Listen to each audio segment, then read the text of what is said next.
The fluorescent lights of Chicago O'Hare International Airport flickered slightly as Emma Crawford sat in the cramped waiting area of Gate B-17, her fingers nervously adjusting the strap of her worn canvas bag. Outside the massive windows, dark clouds gathered over the tarmac, and the first drops of rain began streaking down the glass. It was late November, and the weather forecast had promised clear skies, a promise that, like so many others in Emma's life, had proven unreliable. She clutched her boarding pass for the 6:45 p.m. flight to Denver, where she was supposed to attend her younger sister's wedding rehearsal dinner. Emma had saved for 8 months to afford this trip, carefully setting aside small portions of her elementary school teacher's salary. The ticket had been the cheapest she could find, a budget airline she'd never heard of before, Apex Airways. Around her, frustrated travelers paced and complained into their phones. The delay had been announced 20 minutes ago. Mechanical issues, they said. No estimated departure time. Emma checked her phone again. 6:30 p.m. She was already cutting it close. This is absolutely unacceptable. A woman in an expensive pantsuit shouted at the gate agent, her diamond bracelet catching the light as she gesticulated wildly. "Do you know who I am? I have a meeting in Denver that cannot be rescheduled." The young gate agent, barely out of college by the look of him, kept his professional smile fixed in place, but Emma could see the exhaustion in his eyes. She'd seen that same look in her students' faces when they were overwhelmed, that desperate attempt to hold it together while everything fell apart. Emma glanced away, uncomfortable with confrontation as always.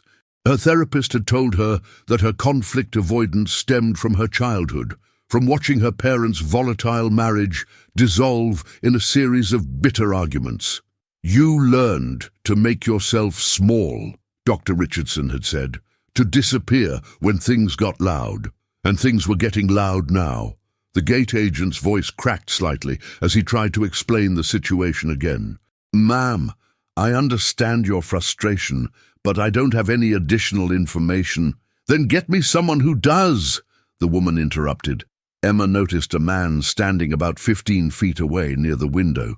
He was probably in his late 30s, dressed casually in dark jeans and a simple grey sweater that looked expensive, despite its simplicity. His dark hair was slightly tousled, and he had the kind of strong jawline you'd see in cologne advertisements. But what caught Emma's attention wasn't his appearance. It was the way he was gripping the back of a chair, his knuckles white, his breathing shallow and rapid. She recognized the signs immediately. Panic attack. Her student Marcus had them regularly. Emma had taken a course on anxiety disorders after his first episode in her classroom, wanting to be prepared, wanting to help. She watched as the man's chest rose and fell in quick, ineffective gasps. He was trying to hide it, his back partially turned to the crowd, but Emma could see him struggling. Most people wouldn't notice. They were too absorbed in their own frustrations, their own problems. But Emma had spent her career noticing the quiet suffering of others. She stood up slowly, her heart pounding. Every instinct told her to sit back down, to mind her own business, to stay small and invisible.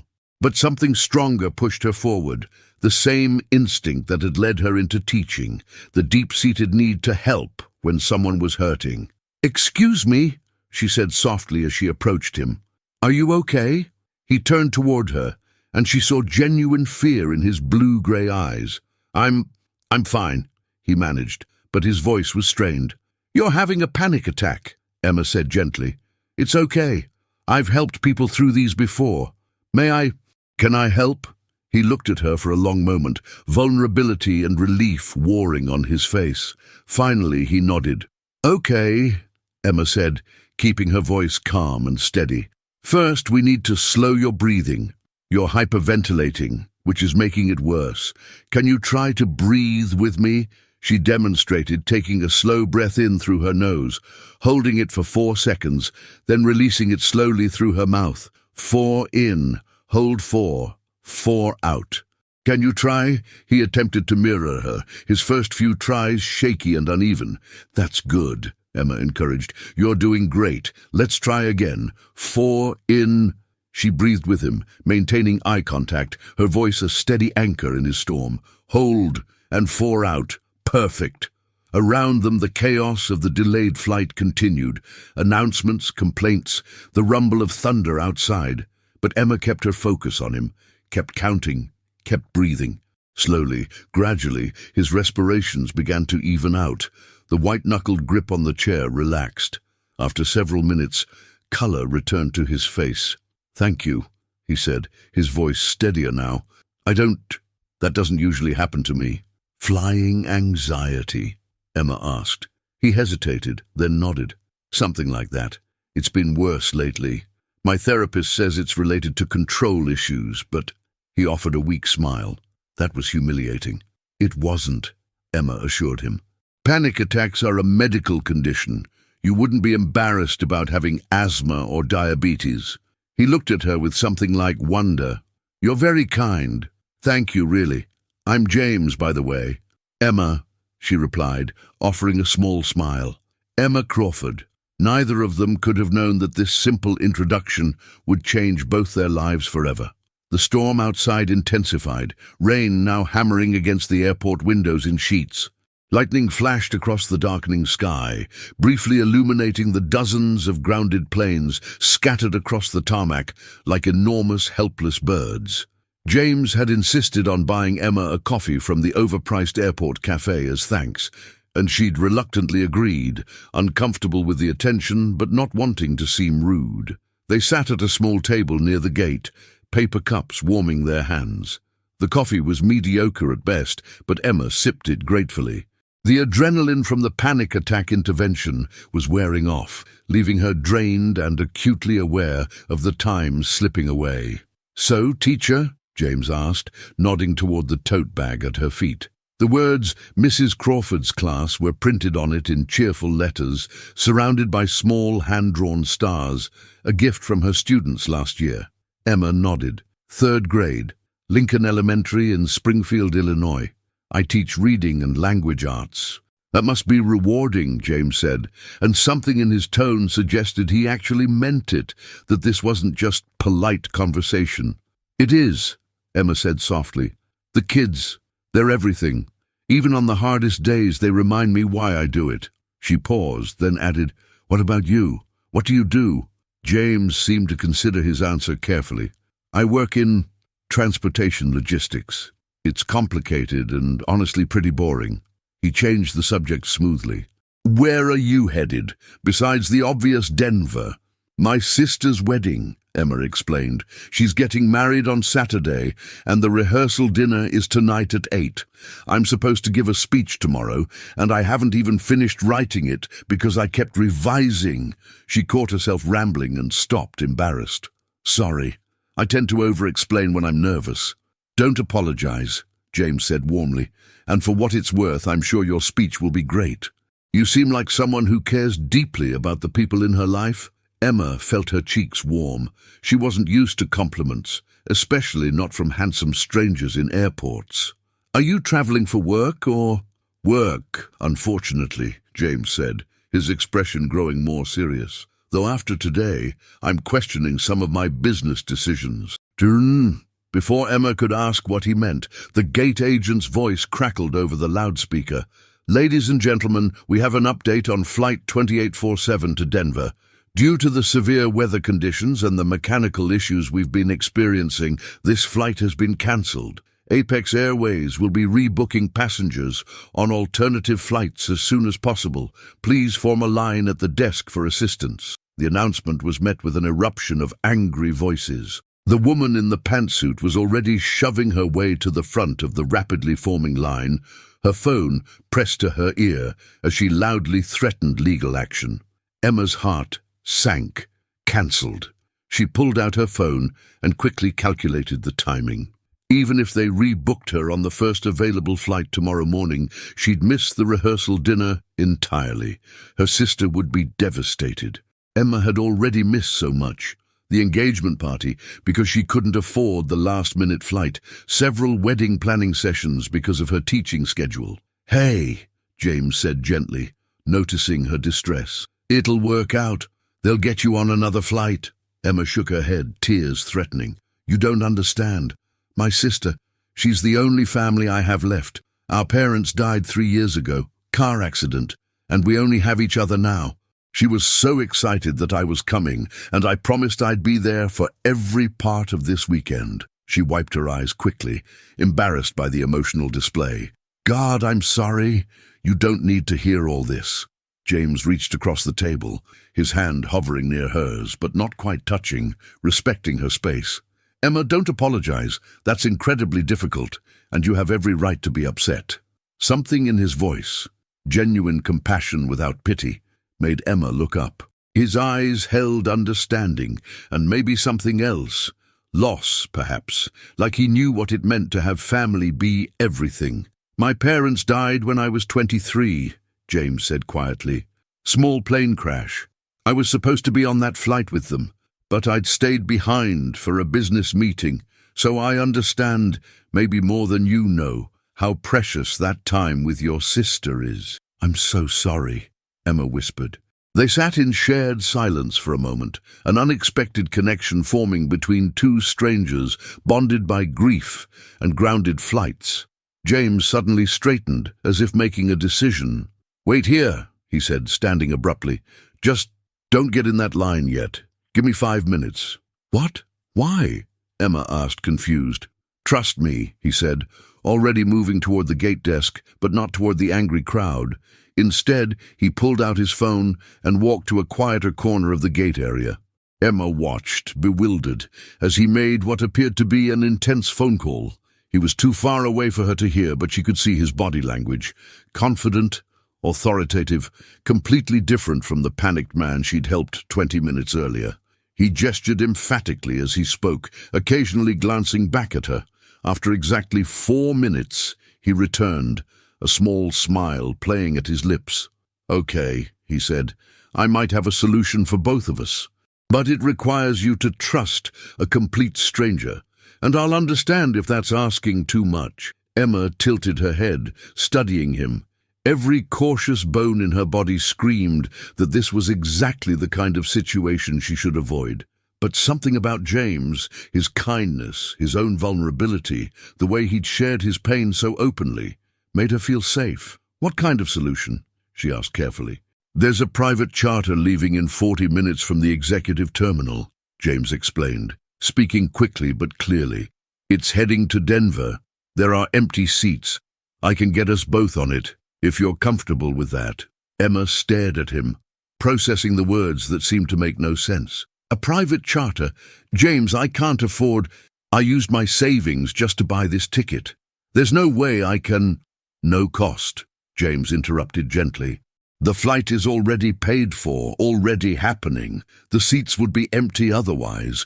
You'd actually be doing the pilots a favor. They prefer not to fly with too much empty weight distribution. Emma's brow furrowed with skepticism. This felt wrong somehow, too convenient, too generous. I don't understand. How can you just get someone onto a private charter? Are you friends with the owner or something? James's expression flickered with something, hesitation, guilt, but he kept his voice even. Something like that. I have connections in the aviation industry. It's really not a big deal, Emma. The plane is flying to Denver anyway for other passengers. Adding 2 more names to the manifest takes literally 30 seconds. It sounded too good to be true, which usually meant it was. But Emma thought of her sister, of the disappointment in Sarah's voice when she'd called yesterday to confirm Emma was definitely, absolutely, certainly coming. Sarah had already lost so much, both parents in one devastating moment, and she'd been so patient with Emma's financial limitations, never making her feel guilty, always understanding. I don't know, Emma said slowly. It feels like too much. I don't even know you. You know I have panic attacks in airports, and that I drink terrible coffee without complaining, James offered with a small smile. And you know I'm apparently terrible at transportation logistics, given that my own flight just got cancelled. Despite herself, Emma laughed. The absurdity of the entire situation was almost overwhelming.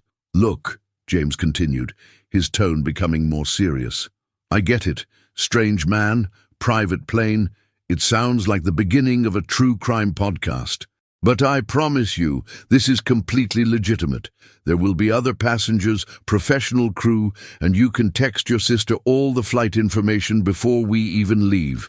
If anything feels off at any point, you can walk away. No questions asked. Emma bit her lip, weighing her options. The line at the gate desk had grown even longer, and from what she could overhear, the next available commercial flight wasn't until tomorrow afternoon. She'd miss not only the rehearsal dinner, but also the morning brunch and the hair appointment Sarah had excitedly scheduled for them. "Why are you helping me?" Emma asked suddenly. "And please don't say it's because I helped you with the panic attack. This is way beyond a proportional thank you." James met her eyes directly, and she saw something raw and honest there. "Because I know what it's like to miss the important moments. Because I spent years putting work before the people who mattered, and by the time I realized what I'd lost, it was too late to get it back. Because your sister needs you there, and if I can help make that happen, then maybe—" He trailed off, looking almost embarrassed. "Maybe it's one small thing I can do that actually matters." The announcement speakers crackled to life again. "Passengers of Flight 2847, please note that the earliest rebooking we can offer is for tomorrow at 2:30 p.m., arriving in Denver at 5:15 p.m. Mountain Time." That sealed it. Emma took a deep breath, making a decision that went against every cautious instinct she'd spent 32 years cultivating. "Okay," she said. "Thank you. Really, truly, thank you." Relief washed over James's face. "Great. We should head over now. It's about a 10-minute walk to the executive terminal. Do you need to get anything from checked baggage?" "No, I only have my carry-on," Emma said, grabbing her tote bag and small rolling suitcase.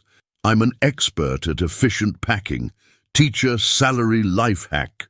As they walked through the airport, Emma couldn't help but notice how different this section was from the crowded, chaotic terminal she was used to. They passed through a discreet security checkpoint where James somehow got them expedited through with just a few words to the TSA agent. The corridors grew quieter, more spacious, decorated with actual art instead of advertising billboards. "I've flown dozens of times and never even knew this part of the airport existed," Emma murmured, feeling increasingly out of place in her discount jeans and clearance rack sweater. "Most people don't," James said. "It's kind of a different world." They emerged into a sleek, modern terminal that looked more like a high-end hotel lobby than an airport. Plush seating, ambient lighting, a full bar, and perhaps a dozen people scattered throughout, all of them looking wealthy and comfortable in that effortless way that came from never having to think about money. Emma unconsciously straightened her posture, feeling the weight of class difference, like a physical presence. She didn't belong here. These weren't her people. But James gently touched her elbow, guiding her toward a set of glass doors that led directly onto the tarmac. "This way. And, Emma," he looked at her seriously, "don't let anyone here make you feel less than. You're worth 10 of any of them." She wanted to ask how he could possibly know that, but then the doors opened, and she saw the plane waiting on the tarmac, a sleek white aircraft with Apex Airways painted in elegant script along its side. The interior of the private jet was unlike anything Emma had ever seen. Cream leather seats that looked like they'd been imported from some luxury furniture showroom, rich wood paneling, and enough legroom to comfortably stretch out. Soft lighting gave the cabin a warm, inviting glow, and the carpet beneath her feet was so plush she could feel it through her worn sneakers. 2 other passengers were already seated, an elderly couple who smiled politely as Emma and James boarded. The flight attendant, a professional woman in her 40s with kind eyes, greeted them warmly. "Mr. Harrington, good to see you," she said to James. "And you must be Ms. Crawford. Welcome aboard." Emma noticed the subtle emphasis on James's last name, but didn't think much of it. She was too overwhelmed by her surroundings, by the surreal shift from cancelled budget flight to private luxury in less than an hour. "Please take any seat you'd like," the flight attendant continued. "We'll be taking off in about 15 minutes. Can I get you anything? Water, wine, something stronger?" "Just water is fine," Emma said quickly. "Thank you." James settled into the seat across from her, declining a drink as well. As the flight attendant moved away, he leaned forward slightly. "How are you doing? I know this is probably a lot. I feel like I've fallen down a rabbit hole," Emma admitted. "This morning I was teaching 8-year-olds about compound words, and now I'm on a private jet. It's disorienting." "I can imagine," James said. "For what it's worth, I never got used to it either." "To what?" He gestured vaguely around the cabin. "All of this. The luxury, I suppose. My parents loved it, but I always felt like I was playing dress-up in someone else's life." Before Emma could respond, the pilot's voice came through the speakers, calm and professional. "Good evening, folks. This is Captain Morrison. We've been cleared for takeoff and expect a smooth flight to Denver. Weather's clearing up nicely, and we should have you on the ground in about 2.5 hours. Sit back, relax, and enjoy the flight." Emma quickly texted her sister the flight information, including a photo of the plane's registration number that was visible through the window. Sarah's response came immediately. "OMG, Emma, are you on a private jet? Who did you murder?" "Just made a friend with connections," Emma typed back. "Long story. We'll tell you everything tonight. Love you." As the plane taxied and then lifted smoothly into the darkening sky, Emma watched Chicago's lights spread out below them, a glittering landscape of lives and stories she'd never know. The storm clouds that had grounded her original flight were already breaking apart, and she could see stars beginning to emerge. "Better?" James asked, once they'd reached cruising altitude. "Much better," Emma agreed. Then, emboldened by the surreal nature of the entire evening, she asked, "So, James Harrington, is that the full name? Tell me the real story. How does someone in transportation logistics just casually arrange private flights?" James's expression grew complicated. "It's not that simple. Most interesting things aren't," Emma countered. She was surprising herself with her directness, but something about being 30,000 feet above her normal life made her bolder. "You were having a panic attack about a delayed flight, and then you made one phone call, and suddenly we're here. Either you're exceptionally well connected, or there's something you're not telling me." He was quiet for a long moment, and Emma wondered if she'd overstepped. But then he sighed, a sound weighted with resignation. "You're right. I haven't been entirely honest with you." Emma's stomach tightened. Here it comes, she thought. The catch. The reason this was too good to be true. "My name is James Harrington," he began carefully, "and I don't exactly work in transportation logistics. I own Apex Airways, the airline, including the flight that got cancelled tonight." Emma blinked, processing this information. "You own the airline?" "Founded it 6 years ago," James continued. "Started with one route. Now we have 47 planes and service to 93 destinations, which is why the panic attack was particularly humiliating. I was literally afraid of a delayed flight on my own airline." "But you were taking a regular commercial flight," Emma said, confused. "Not this." She gestured around the private jet. "Because I try to fly commercial on my own airline at least twice a month," James explained. "It's the only way to really understand the customer experience, to see what's working and what isn't. My executive team thinks I'm crazy, but—" He shrugged. "Tonight proved them right, I suppose. Mechanical failures happen, but this one was preventable. Someone cut corners on maintenance scheduling, and I didn't catch it." Emma sat back, reassessing everything. The casual clothes, the modest demeanor, the way he downplayed his ability to arrange this flight. It all made sense now. "That's why you were so upset. It wasn't just panic about flying, it was guilt." "Partly," James admitted. "My company failed hundreds of people tonight, including you. That flight shouldn't have been cleared to fly in the first place, and now people's plans are ruined. Your sister's rehearsal dinner, that woman's important meeting, families, missing connections." He ran a hand through his hair. "This is exactly the kind of thing I started this airline to prevent." "So started it to prevent," Emma echoed. James looked out the window at the darkness beyond. "My parents died in a plane crash, like I told you. But what I didn't mention was that it was due to negligence. A private charter company that cut corners, ignored safety protocols, all to save money. After they died, I promised myself I'd build something better. An airline that put safety and customer care above profit margins. Some days I think I'm succeeding. Tonight, he trailed off. The flight attendant approached with their waters, breaking the moment. After the flight attendant left, Emma took a long sip of water, her mind racing. She was sitting across from a millionaire, probably multi-millionaire, who owned an entire airline. The same airline whose budget ticket she'd scrimped and saved to afford. The irony wasn't lost on her. "So when you said there was no cost to adding me to this flight," Emma said carefully, "you meant because you literally own the plane?" "Essentially, yes," James said. "Though for what it's worth, I meant what I said. These seats would have been empty anyway." Emma felt a strange mix of emotions, gratitude certainly, but also something uncomfortable she couldn't quite name. Inadequacy, maybe, or the awareness of just how vast the gap was between their worlds. "I should probably be more impressed," she said honestly, "but mostly I'm just confused. Why didn't you tell me from the beginning?" "Would you have accepted help from a wealthy airline owner?" James asked pointedly. Emma considered this. "Probably not." "Exactly. People treat me differently when they know. They either want something from me, or they resent me for having what they don't. You treated me like a person, like someone who needed help. Do you know how rare that is?" "I treated you like someone having a panic attack," Emma corrected. "Because you were. Your bank account doesn't make you immune to being human," James smiled, genuine warmth reaching his eyes. "See? That right there, that's exactly what I mean."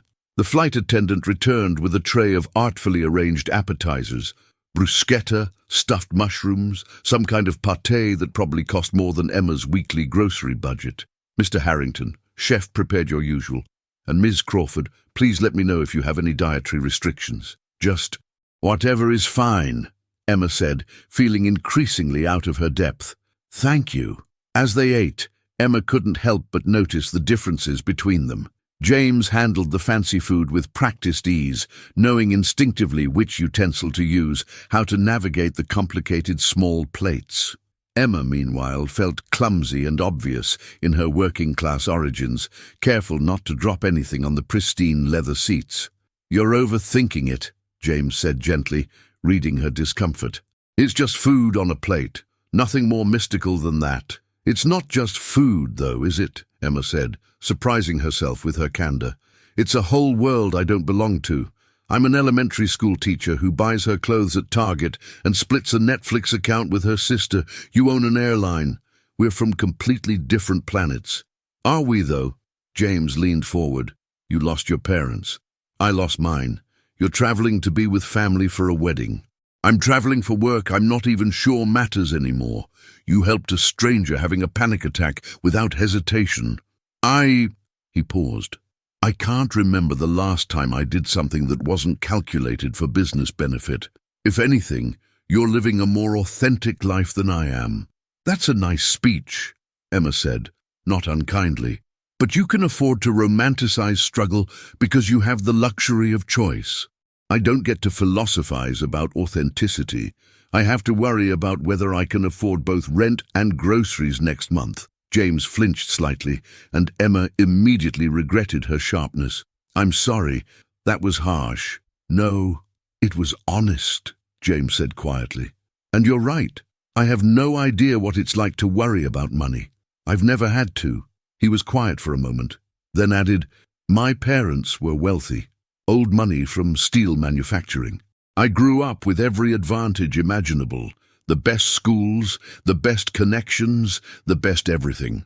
When they died, I inherited enough that I could have spent my entire life doing nothing. Building the airline was supposed to be my way of proving I was more than just their heir, that I could create something meaningful on my own. But lately, I wonder if I'm just playing at having purpose." There was such raw vulnerability in his admission that Emma's defensiveness melted. "Why did you choose airlines specifically, besides the obvious connection to your parents' accident?" "Because aviation should be accessible," James said, passion entering his voice. My parents died in a private charter, but millions of people die in car accidents every year because they can't afford plane tickets. I wanted to create an airline that was safe and affordable, that didn't make people choose between those two things. That's why Apex has some of the lowest fares in the industry, but the highest safety ratings. He gestured around the cabin. This jet was already owned by the company for executive transport before I took over. I've actually considered selling it, but my CFO convinced me it's necessary for certain business functions. So you built an airline for people like me, Emma said softly. But you live in this world. The contradiction isn't lost on me, James admitted. My executive team lives in this world. They're all from wealthy backgrounds, went to Ivy League schools, understand how to navigate high finance and corporate politics. They're brilliant at what they do, but they've never worried about the price of a ticket.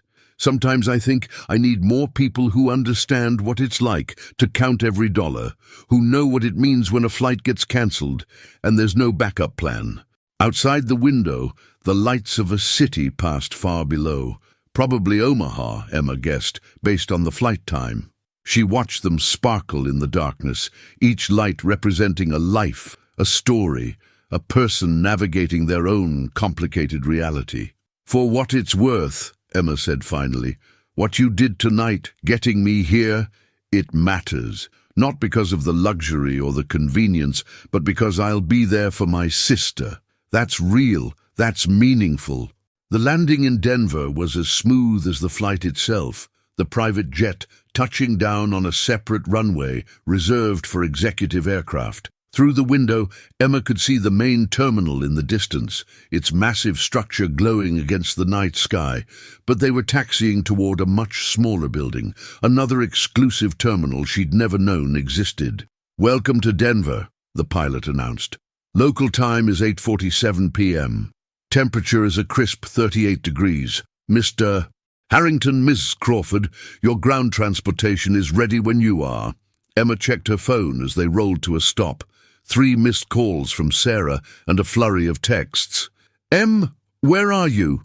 Dinner started 20 minutes ago. Everyone's asking about you. Dad's brother is being his usual charming self. Please tell me you're close. I need to call my sister, Emma said to James, already dialing. She's going to think I missed it. Sarah answered on the first ring. Emma, thank God, where are you? I'm here, I just landed. My original flight got cancelled, but I found another one. Long story. Where's the rehearsal dinner? The Riverside Bistro in downtown Denver. But Emma, it's already... I know, I'm so sorry. I'll be there as soon as I possibly can. Emma looked at James helplessly. I don't even know how far I am from downtown. James was already talking quietly to someone on his phone. He covered the receiver. 25 minutes with current traffic. I have a car that can take you. You have a car? Emma mouthed. He nodded, still on his call. Yes. Redirect it to the Riverside Bistro instead, and make it fast. This is time sensitive. Em? Sarah's voice pulled her attention back. Who are you with? I'll explain everything, I promise. Just tell everyone I'm coming, okay? Save me a seat. The seat's already saved. Get here safe. Love you. Love you too. As Emma ended the call, the plane's door opened and cool Colorado air rushed in, carrying the scent of altitude and distant pine. The flight attendant handed Emma her bag with a warm smile. Have a wonderful evening, Miss Crawford, and congratulations to your sister. Thank you, Emma said, genuinely touched. For everything. I'll never forget this. James led her down the stairs to the tarmac, where a sleek black SUV waited, engine running. But as Emma moved toward it, James hesitated. I should probably stay here, he said. Deal with some of the fallout from the cancelled flight. Coordinate with my team. Right, of course, Emma said quickly, feeling suddenly awkward. You've already done more than enough. I can't thank you. But I'd really like to come with you, James interrupted. If that's okay. If it wouldn't be weird. Emma blinked. You want to come to my sister's rehearsal dinner? James, you don't even know her. I know, and I'm being completely inappropriate, James admitted. But He seemed to struggle with the words. I haven't had an evening that felt this real in longer than I can remember. Usually my nights are board meetings or networking dinners where everyone wants something. Tonight I helped someone who needed help, and she helped me first, and there were no ulterior motives or hidden agendas. I'm not ready for it to end." The vulnerability in his admission made Emma's heart twist. She should say no. This was her sister's special night, not a chance to prolong whatever this strange connection with James was. But she thought about how he'd looked during the panic attack, how he'd shared his grief about his parents, how he'd been honest about his doubts and contradictions. "Okay," she heard herself say, "but I should warn you, my sister will have approximately 1 million questions. My uncle will probably be drunk and inappropriate, and the food at the Riverside Bistro is good, but definitely not private jet appetizer good." James grinned. "Sounds perfect." They climbed into the SUV, where a professional driver greeted them with a nod. As they pulled away from the executive terminal, Emma watched the landscape shift from the controlled environment of private aviation to the ordinary reality of highway traffic and strip malls. The transition felt symbolic somehow, leaving James's world behind and returning to her own.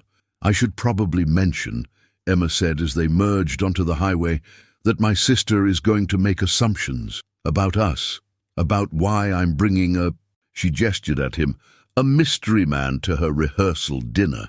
"What kind of assumptions?" James asked, though his slight smile suggested he knew exactly what kind. "The romantic kind.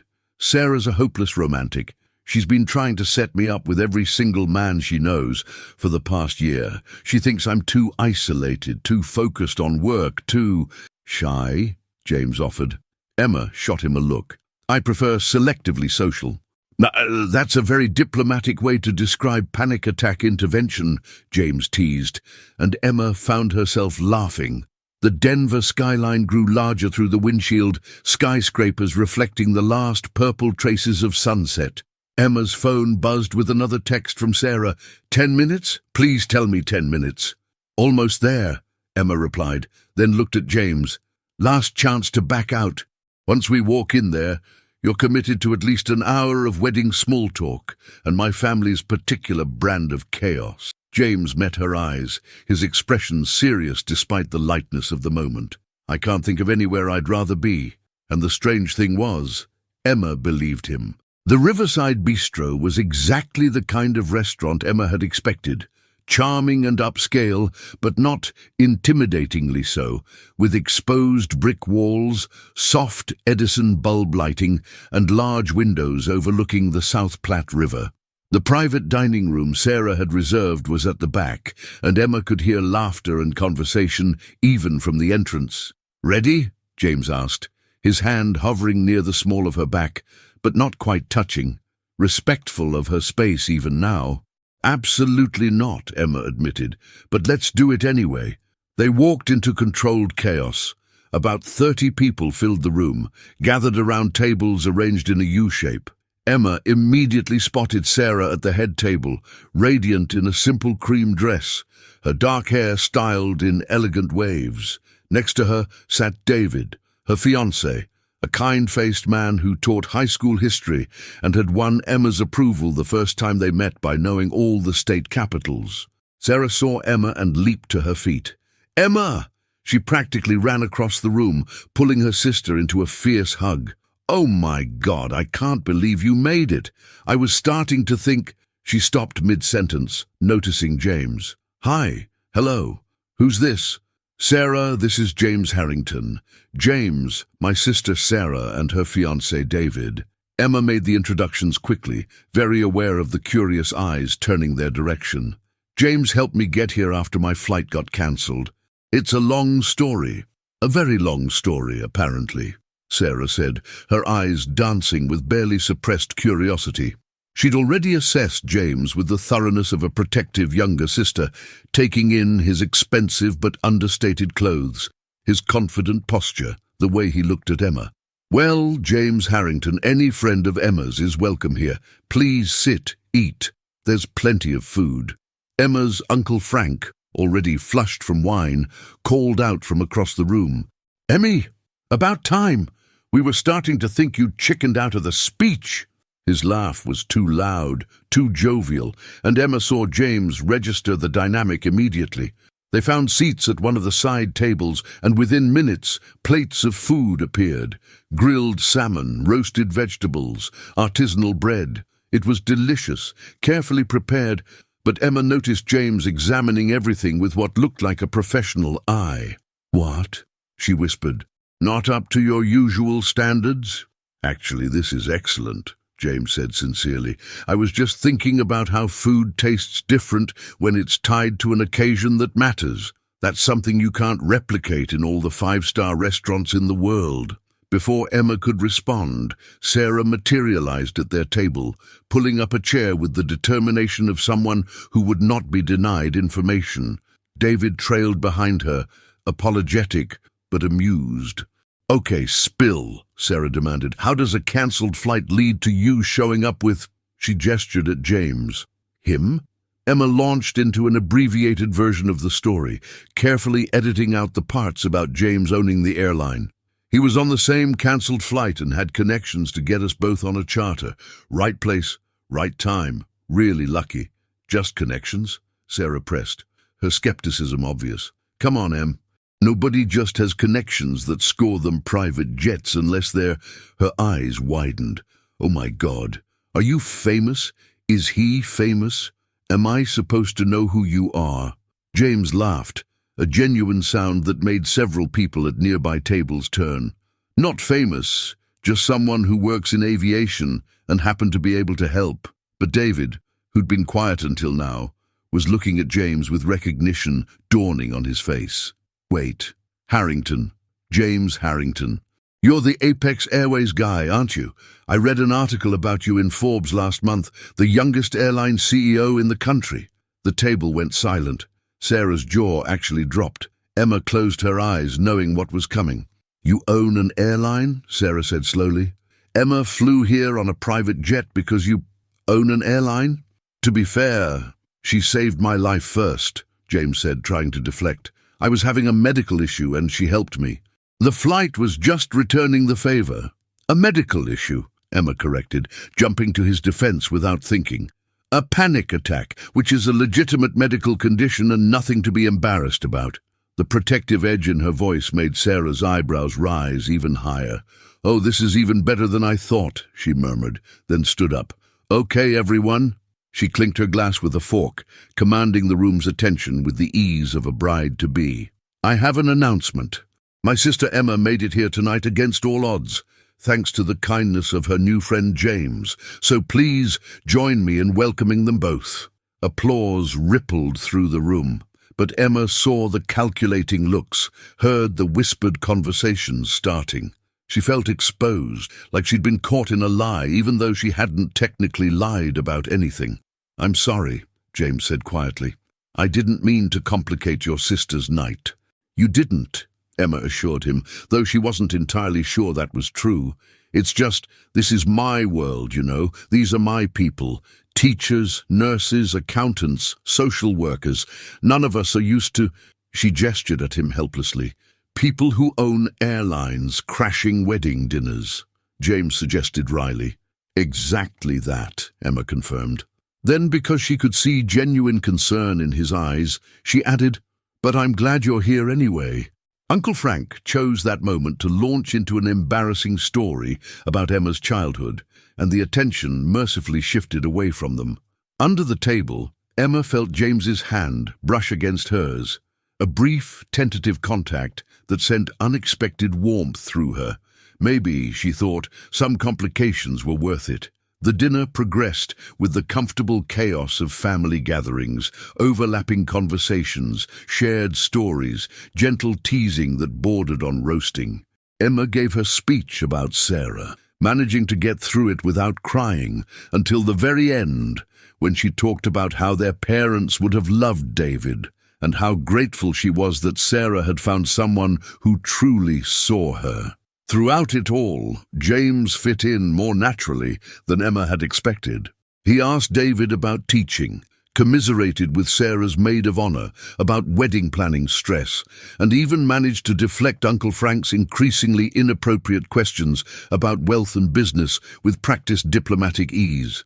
But Emma noticed the small things, the way his shoulders tensed when people asked about money, the careful neutrality of his expressions when discussing his work, the subtle distance he maintained even while being friendly. He was performing, she realized, showing them the version of himself that would be most acceptable, most comfortable. She understood that instinct. She'd been doing the same thing her entire life, making herself smaller, quieter, less demanding so others would be at ease. As dessert was served, a chocolate torte that Sarah had insisted on despite the formal wedding cake waiting for tomorrow, James excused himself to take a phone call. Emma watched him step out onto the restaurant's patio, phone pressed to his ear, his posture immediately shifting to something more tense and businesslike. "So," Sarah said, sliding into the empty seat beside Emma. "He's really something." "Sarah." "I'm not teasing," Sarah interrupted gently. "Well, maybe a little, but Emma, I've never seen you look at anyone the way you look at him, and more importantly, I've never seen anyone look at you the way he does." "We just met today," Emma protested. "Like, literally hours ago. This isn't a romance novel." "Sometimes hours are enough," Sarah said. "David and I knew within a week. When you connect with someone, really connect, the timeline doesn't matter." She paused, studying her sister. "What are you afraid of?" Emma wanted to deflect, to change the subject, but this was Sarah, her only family, her best friend, the person who knew her better than anyone. "That I'll start hoping for something that can't possibly work. That Monday morning I'll be back in my classroom, and he'll be in his world of private jets and executive decisions, and this whole night will feel like a dream that had nothing to do with real life. Or," Sarah countered, "you'll have met someone extraordinary who sees you for who you really are, and maybe, just maybe, that's worth exploring regardless of how different your worlds are." Through the window, Emma could see James on the patio, his conversation clearly intense. He ran a hand through his hair in a gesture she already recognized as frustration. "He's dealing with a crisis. Because of me," Emma said quietly. "He should be managing his airline, handling the fallout from that cancelled flight, doing whatever CEOs do. Instead, he's here at a stranger's rehearsal dinner because he wanted to be," Sarah finished. "Emma, that man chose to be here, with you. Don't diminish that by assuming it's obligation or pity or anything other than genuine desire to spend time with you." David appeared, gently pulling Sarah back to the head table for toasts. Emma sat alone for a moment, watching James through the window, and allowed herself to imagine, just for a second, what it might be like if this wasn't just one magical, impossible night. James returned a few minutes later, his expression troubled. "I'm sorry about that. There's a situation with the cancelled flight. Some passengers are stranded with no hotel rooms, and my team needs authorization to cover accommodation costs." "Did you authorize it?" Emma asked. "Of course, but my CFO wanted to remind me that we'll be setting a precedent, and that it's financially irresponsible." He said the phrases with air quotes and obvious frustration. "Sometimes I think they forget why we're in business in the first place." "To make money?" Emma suggested. "To serve people," James corrected firmly. "The money is supposed to be the byproduct of doing that well, not the primary goal. But it's hard to maintain that vision when you're surrounded by people who think differently." Emma made a decision. "Can I give you some unsolicited teacher advice, please? You need people in your company who've lived the life your customers live, not just as consultants or focus groups, but in actual decision-making positions. People who remember what it's like to check their bank account before buying groceries, who understand that a cancelled flight isn't just an inconvenience, but a catastrophe. You need their perspective at the table where choices are made." James looked at her thoughtfully. "That's actually brilliant, and obvious now that you say it. But hiring for that kind of background isn't how corporate recruiting usually works." "Then change how it works," Emma said simply. "You own the company. You can do things differently." "I can," James agreed slowly, something lighting up in his expression. Emma, this might sound crazy, but would you consider consulting for Apex, helping us understand the customer experience from a real customer's perspective? Emma laughed. James, I'm a third-grade teacher. I don't know anything about running an airline. But you know what it's like to be the person in the cheap seat who saved for months to afford the ticket, James said intensely. You know what matters to passengers like you. That's exactly what we need. I could fly you to Chicago once a month, all expenses paid, and you could spend a day with our executive team, just being honest about what we're getting wrong. It was a generous offer, too generous. But Emma found herself considering it, not for the money or the travel, but because she genuinely believed in what James was trying to build, an airline that didn't make people choose between affordability and dignity. Let me think about it, she said finally. The rehearsal dinner wound down around 11, with promises to meet for brunch the next morning and reminders about tomorrow's timeline. Sarah pulled Emma aside near the end, hugging her tightly. I'm so glad you made it, Sarah whispered. And I really like him, Em. He's good people, I can tell. It's complicated, Emma said, but she was smiling. The best things usually are. James arranged for a car to take Emma to her hotel, a modest place near the airport that she'd booked months ago when it was on sale. He insisted on riding with her, and she didn't argue. In the back seat of the SUV, with Denver's lights streaming past the windows, the adrenaline of the day finally caught up with Emma. She felt exhausted, emotionally overwhelmed, and strangely content all at once. Thank you, she said quietly, for everything, for the flight, for coming tonight, for being you. Thank you for saving my life in an airport, James replied with a small smile. And for reminding me why I started this company in the first place. They were quiet for a moment, and then James asked, will you actually consider the consulting offer? I wasn't just being impulsive. I genuinely think you could help us. I'll consider it, Emma promised. But James, you need to know that I'm not going to tell you what you want to hear just because you're paying me.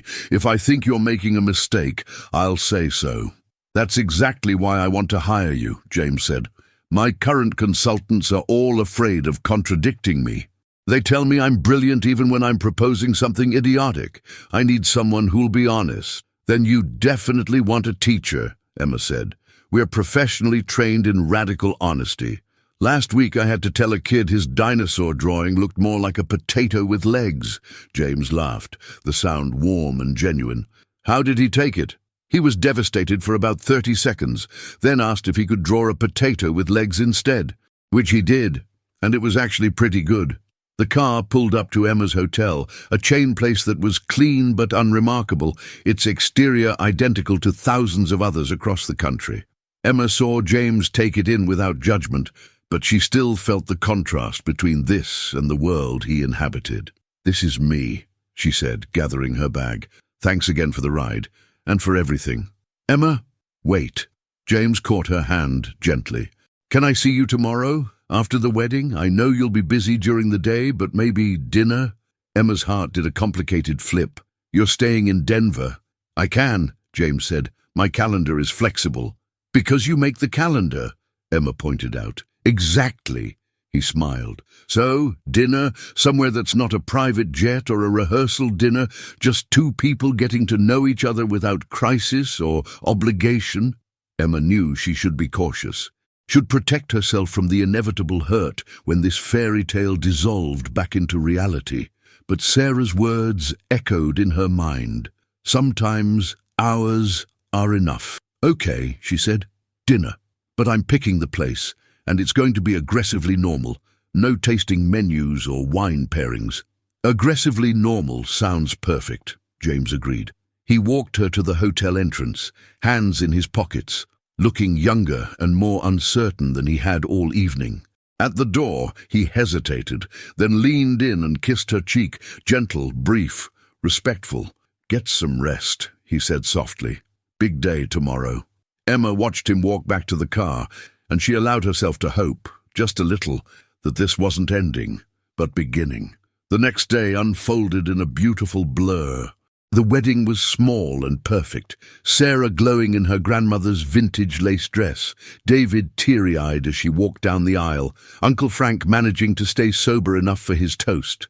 Emma's speech as maid of honor was shorter and more emotional than she'd planned, focusing on love and loss and the courage it takes to choose hope after grief. She caught herself looking at her phone several times, wondering if James would actually follow through on dinner, or if the clear light of day had revealed the absurdity of whatever had sparked between them. But at 6 p.m., as the reception was transitioning from dinner to dancing, her phone buzzed. "Still on for tonight? I found a place that's either aggressively normal or aggressively weird. Small Mexican restaurant, gets great reviews, no pretension. Pick you up at 9?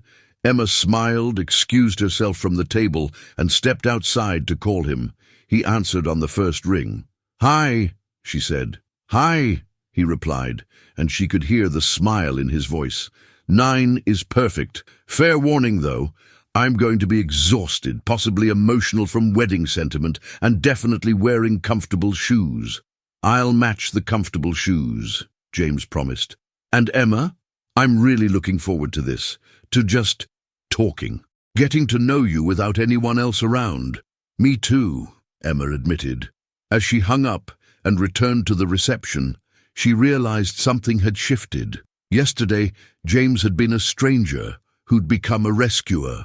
Today, he was becoming something else, a possibility, a connection, maybe even a beginning. The future was uncertain. Their worlds were different. But as Emma watched her sister dance with her new husband, surrounded by people who loved them despite or because of their imperfections, she thought maybe that was okay.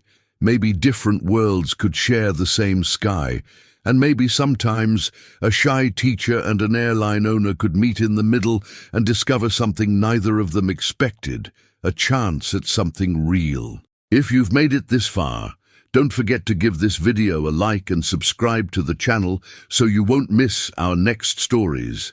Leave us a comment, letting us know where in the world you're watching from.